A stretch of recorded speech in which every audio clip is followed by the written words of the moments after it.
بسم اللہ الرحمن الرحیم۔ السلام علیکم محترم ناظرین۔ وہ کون سے تین عورتیں ہیں جنہیں دیکھ کر اللہ مسکراتا ہے؟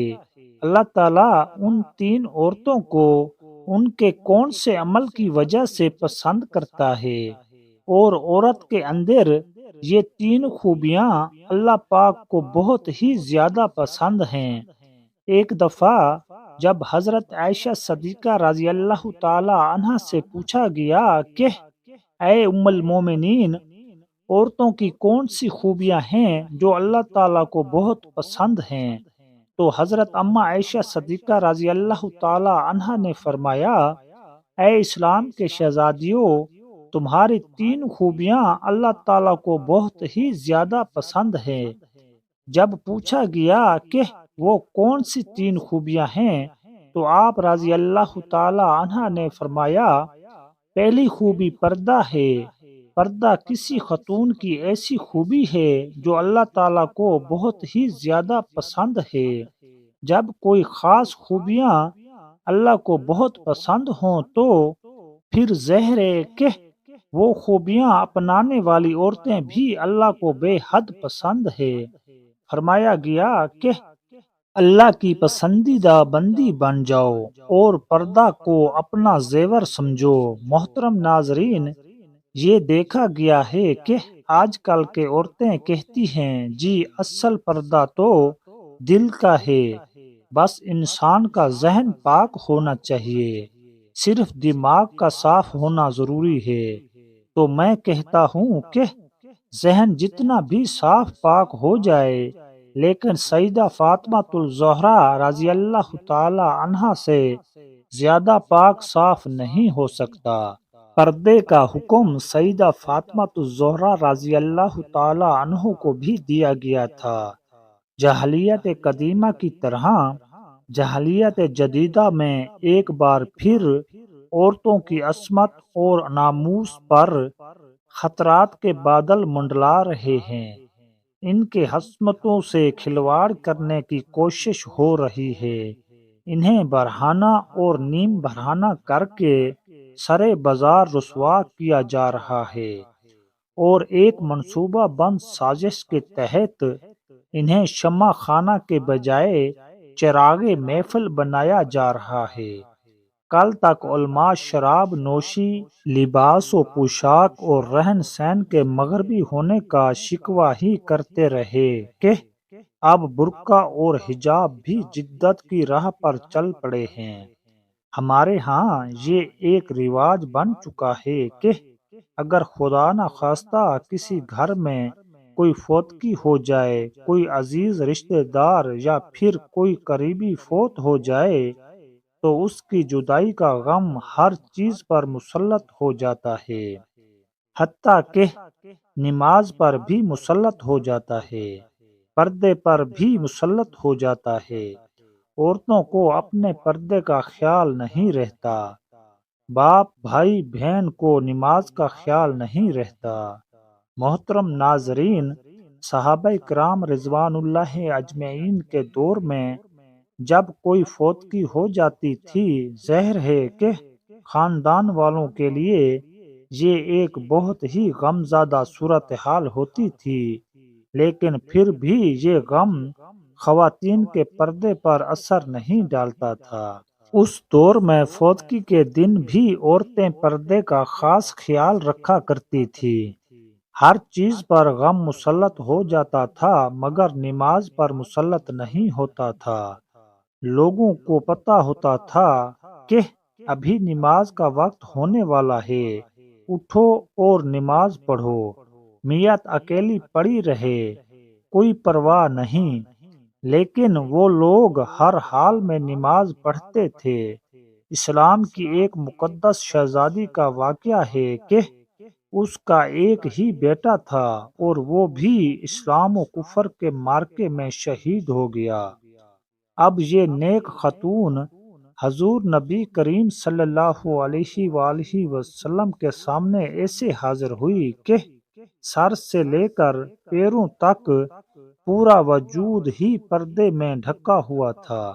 صحابہ کرام رضوان اللہ علیہ اجمعین اسے دیکھ کر حیران رہ گئے۔ اکلوتے نوجوان بیٹے کی موت کا غم تو بڑے بڑوں کا کلیجہ چھلنی کر دیتا ہے، اور وہ گراؤں زاری اور چیخو پکار پر اتر آتے ہیں۔ یہ کیسی خاتون ہے، کتنے بڑے صدمے کے باوجود مکمل پردے کی حالت میں اور مکمل ہوش و حواس میں ہے۔ اتنے بڑے صدمے کے باوجود یہ ابھی بھی پردے میں ہے۔ اس دور کی بات ہے جب مشرقین کی عورتیں اپنے جواں بیٹوں کی موت پر نوحہ خوانی کرتی تھی، ماتم کیا کرتی تھی اور بے پردگی کا عالم ہوا کرتا تھا۔ اس خاتون نے جب یہ باتیں سنی کہ یہ کیسی عورت ہے کہ اپنے جواں بیٹے کی موت پر بھی پریشان نہیں اور مکمل پردے میں ہے، اس نے کہا، میرے بھائیوں، میرا بیٹا چلا گیا ہے تو کیا ہوا، میرا ایمان تو نہیں گیا۔ سبحان اللہ۔ یہ تھی اسلام کی مقدس شہزادیاں جن کی گود میں اسلام پلتا تھا۔ محترم ناظرین، حضرت اماں عائشہ صدیقہ رضی اللہ تعالی عنہا نے فرمایا، عورتوں کی دوسری خوبی جو اللہ کو بہت ہی زیادہ پسند ہے وہ ہے شوہر سے ٹوٹ کر محبت کرنا۔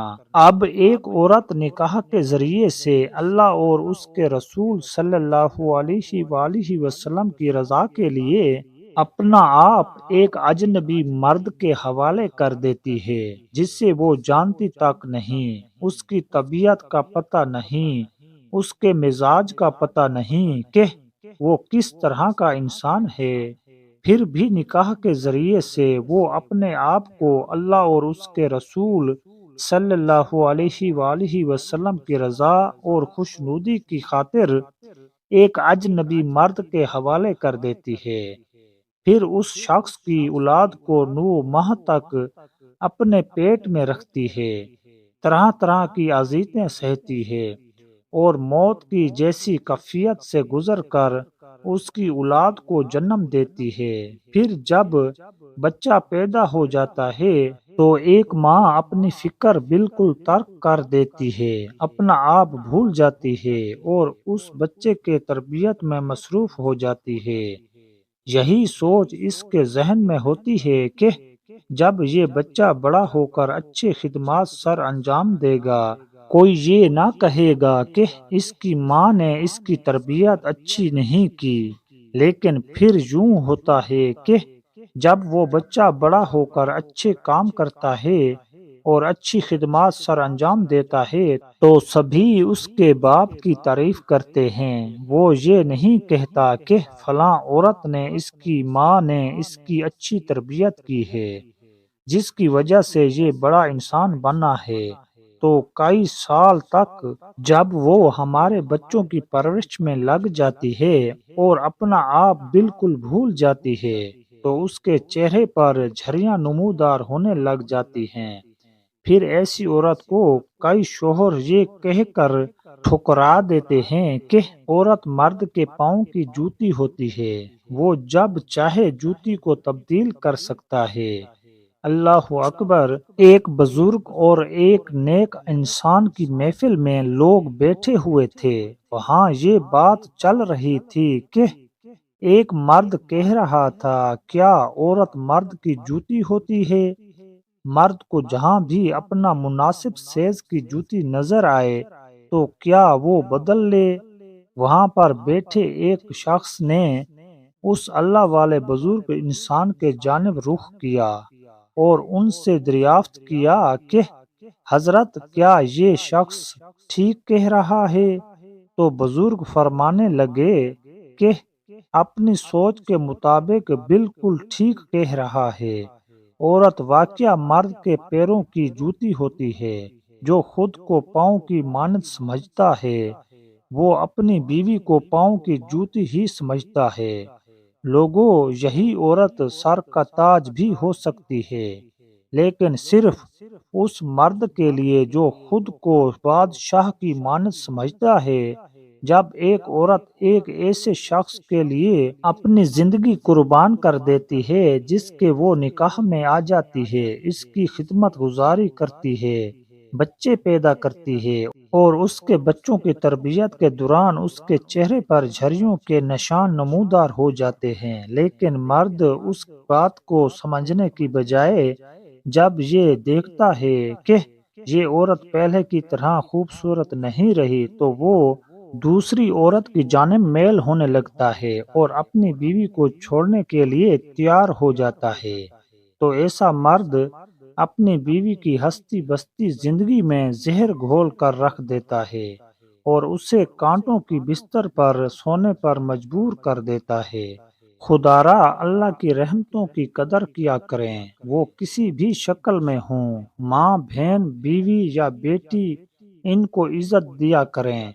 ام المومنین حضرت عائشہ صدیقہ رضی اللہ تعالی عنہا نے فرمایا کہ عورت کی تیسری خوبی جو اللہ کو بہت ہی پسند ہے وہ عورت ہے جو اللہ کے حضور جھکنے والی ہو، نماز پڑھنے والی ہو، قیام، رکوع اور سجود کرنے والی ہو، قرآن پڑھنے والی ہو۔ آج کل کی عورتیں کہتی ہیں جی بچے زیادہ ہیں اسی لیے نماز پڑھنے کا وقت ہی نہیں ملتا، اللہ کے حضور جھکنے کا وقت ہی نہیں ملتا۔ تو اے اسلام کی مقدس شہزادی، آئیں سیدہ فاطمہ الزہرا رضی اللہ تعالی عنہا کے بابرکت گھرانے کی بات کرتے ہیں۔ جنت کے سرداروں امام حسن و حسین رضوان اللہ اجمعین کی تربیت بھی ہو رہی ہے، حضرت علی رضی اللہ تعالی عنہ کی خدمت بھی ہو رہی ہے اور مہمانوں کو کھانا بھی پیش کیا جا رہا ہے۔ جب رات ہوتی ہے تو سیدہ فاطمہ الزہرا رضی اللہ تعالی عنہا سونے کے لیے بستر پر جانے کی بجائے اللہ کے حضور مصلی بچھا لیتی ہیں، قیام کرتی ہیں، رکوع کرتی ہیں اور پھر سجدے میں جاتی ہیں تو ایک کے بعد دوسرا سجدہ بھی مکمل نہیں ہوتا، صبح ہو جاتی ہے۔ سبحان اللہ۔ اور اللہ پاک سے دعا کرتی ہیں کہ اے اللہ کوئی ایسی رات بھی بنا دے جب فاطمہ کھل کر تیری عبادت کر سکے۔ اللہ پاک سے دعا ہے کہ اللہ پاک ہمیں نیکی کی باتوں پر عمل کرنے کی توفیق عطا فرمائے اور ہمیں باپردہ مسلمان بنائے، اور اللہ پاک دین حق کو سمجھنے اور اس پر عمل کرنے کی توفیق عطا فرمائے، اور جو بھی مسلمان بیمار ہیں اللہ ان کو شفا عطا فرمائے اور تندرستی والی زندگی عطا کرے، اور ہمیں دین پر چلنے والا بنا دے اور قرآن پاک کی تلاوت کرنے والا بنا دے، آمین۔ ناظرین، ویڈیو اچھی لگی ہے تو اس کو لائک کر دیں اور آگے دوستوں کے ساتھ شیئر لازمی کریں، اور ہمارے چینل پر نئے آئے ہیں تو ہمارے چینل کو سبسکرائب لازمی کر دیں۔ شکریہ۔ السلام علیکم ورحمۃ اللہ۔